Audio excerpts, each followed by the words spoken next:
player. It's unfortunate that this stuff comes to the surface, but as it comes to the surface, you hope it never happens again. And it's not the only team, but it's going to be the team that they made the example of because they have the most evidence of what was happening. It's irrefutable. It's not like speculation. And I think everybody on their own, cooperated. The punishments, I don't think anybody anticipated what the perfect punishment is, but I can tell you this, in sports or in life, if the risk is worth the reward, then people are going to still do the things they think to gain an edge. I don't think the risk is worth the reward anymore, so that maybe this deters anybody from trying to be part of something that isn't legit from competing.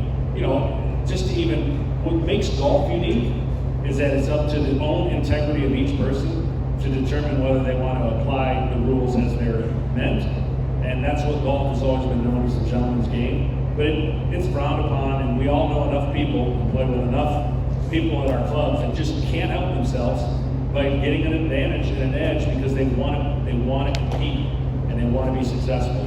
And that bothers me, but it's not immune from anywhere. So from baseball standards, that's one big, huge cloud that hopefully will be passing, and we won't deal with it anymore. John, just a follow-up on that. What's your sense on how prevalent stealing signs is in baseball? Well, stealing signs is not a problem that anybody has with baseball. It's how you're going about stealing signs. And on the field, if I'm tipping my pitches, that's on me. If they're getting it from my catcher, that's on us. And I think when you start dedicating technology to gain an advantage, which is what obviously happened here, you're then separating yourself from what really is within the rules of engagement versus, okay, this is an extra effort to really give yourself a decided advantage. And, unfortunately, I don't think there's ever a fortunately, they won the championship, so it stains it. It frowns upon what they were able to accomplish. They were a great team. And they probably could have won the World Championship without it. So all it does is add an element that nobody wants. If you're part of that, you're going to deal with that for the rest of your life.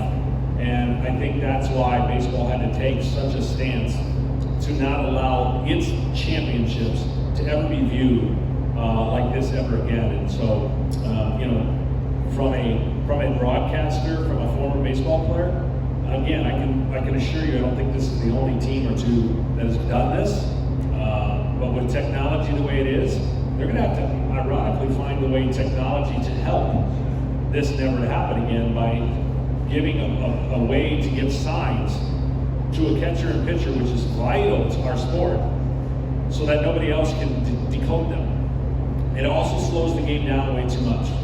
So there's some extracurricular problems that this has caused where batter takes too much time in the box because he's processing information. Pitchers trying to do the same thing. They're all trying to hide their signs, which slows the game down. And if they can use technology to speed it up, it's a win.